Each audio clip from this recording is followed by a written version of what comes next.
बहुत हिट भी रहा। केवड़िया खोला ए मोरे भोला, ए मोरे भोला अन्नपूर्णा फिल्म का था। आपके साथ कभी हमने नहीं किया, आपके साथ मैंने कुछ भी नहीं किया है ना। काम काम वही जी रहा तारा लो, माने कोयला का मतलब वह होला। हाँ तो यार माने माने बिहार बदल जाए तू लो ना बदलबो ना बदली ओ करे खातिर रैली हो खदे बिहार बदल जा। ई लोग कहता कि ना कुछ हो जाए हमनी के ना बदलब सा, हमनी के वही जी रह सा। एक नंबर एक नंबर एक नंबर। चलिए आज मेरे बड़े भैया रिंकू सिंह जी, रिंकू भैया जिनके सौजन्य से मैं यहाँ पहुँचा आप सबका प्यार और आशीर्वाद लेने के लिए। ऐसे तो आज 8 दिन से लगातार हम गाते बने, कबो हे जी, कल हैदराबाद मैच में चल गई नहीं तो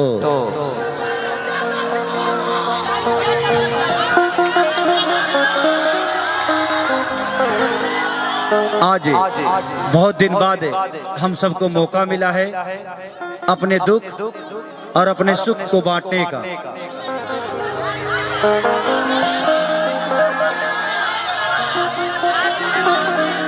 एक हमार गाना आई रहे,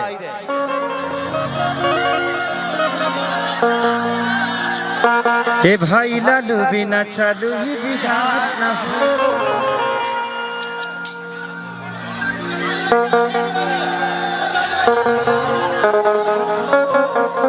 कि हमनी के जग से हटावला जाता, ए भाई बोला भइल कवन खाता। कि तेजस्वी के बिना सुधार न होई, हो सुधार न होई। ए भाई लालू बिना चालू की बिहार न होई। चलिए भैया का स्वागत है। अच्छा ये मेरे लिए आया,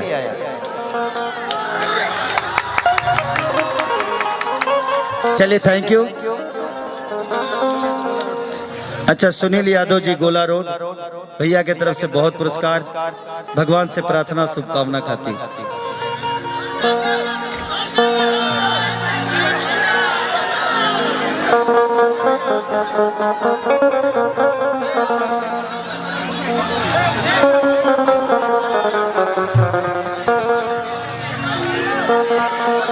कि देखा ना विकसवा के जा डाला जाता, कि दवा और शिक्षा के मारा जाता। कि तेजस्वी के बिना सुधार न होई, हो सुधार न होई। 1 2 3 4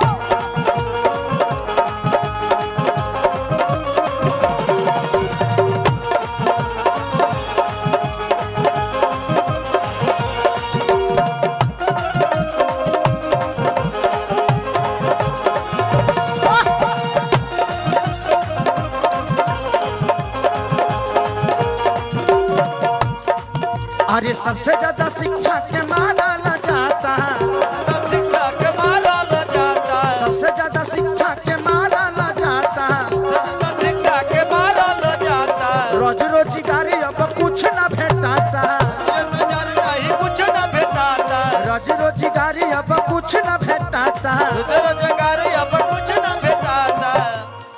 सबसे ज्यादा शिक्षा के मारल जाता, रोज रोजगार कुछ न भेटाता। लेकिन 17 महीना में बुझाइल कि बिहार बदली कार्य, बट कौनो बात ना, समय से पहले भाग्य से ज्यादा केहू के कुछ मिलेला ना। इसमें दोष किसी का नहीं है ना, जो आए थे वो दोषी है ना, जो छोड़ के गए वो दोषी है। वो समय है, वो समय है। शायद अगर वैसा नहीं होता तो आज हम एकजुट नहीं होते। हमारी एकता को अगर आज देखा गया तो कहीं ना कहीं उसका देन है। आज रिंकू भैया की वजह से मैं यहाँ आया, ये भी एक संयोग है। कि मैं आज आप सबके बीच में गा रहा हूँ, ये भी एक संजोग है। हाँ जी। आज जन विश्वास रैली एक रैली नहीं, मुझे लग रहा है जो पटना में कल महोत्सव होने वाला है। इसे उत्साह के साथ मेरे बड़े भाई तेजस्वी जी का प्यार और आशीर्वाद से भर दीजिए, क्योंकि उनको बड़ा करने में आप सबका बहुत बड़ा योगदान है। जिंदगी में किसी भी इंसान को बड़ा करने में जनता का बहुत बड़ा योगदान होता है, सपोर्ट होता है। कोई आदमी पेट से पैदा होकर बड़ा नहीं होता। आपका आशीर्वाद जिस दिन उस पे पड़ जाता है तो एक भैंस चराने वाला खेसरिया हो जाता है। कि तेजस्वी कभी ना सुधार ना होई, हो सुधार ना होई। ए भाई लालू बिना चालू बिहार ना होई। भाई लालू बिना चालू बिहार ना होई। भाई लालू बिना चालू बिहार ना होई। भाई लालू बिना चालू बिहार ना होई। लालू बिना चालू बिहार ना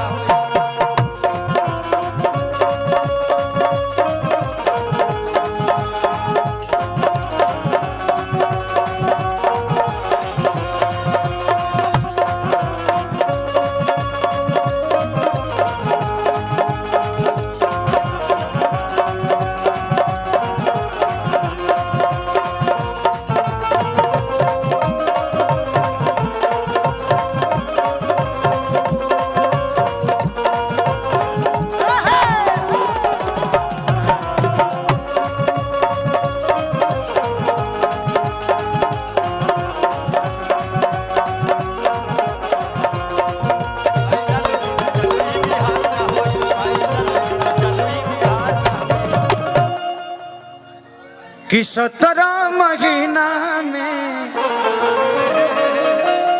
रोजगार देखनी भारी के बाबे शुक्रिया हमारा रबड़ी मतारी के। अरे वाह, अरे वाह।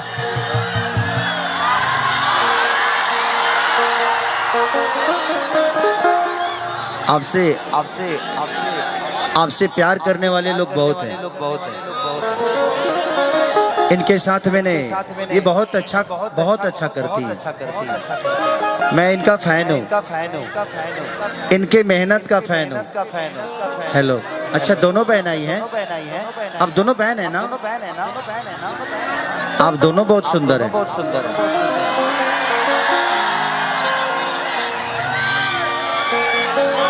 कि 17 महीना में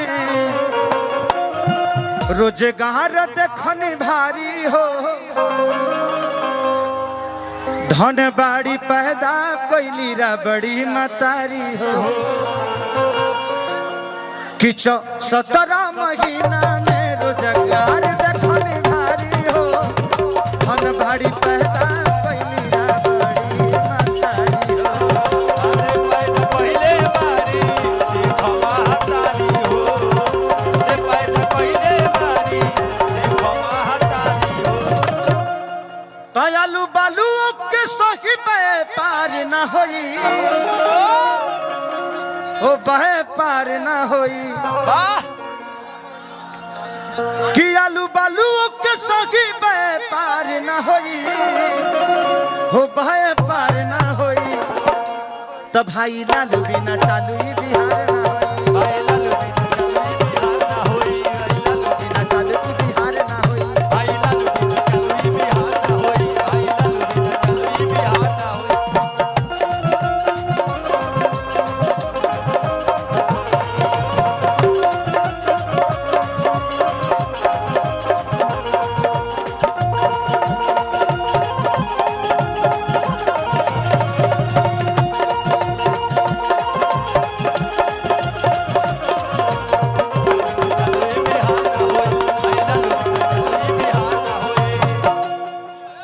वाह, थोड़ा सा आप लोग साइड हो जाएंगे ना, तो भैया वो बजाने वाले लोगों के अगर आगे खड़े हो जाइएगा ना तो मुझे प्रॉब्लम होगी, फिर कम्बिनेशन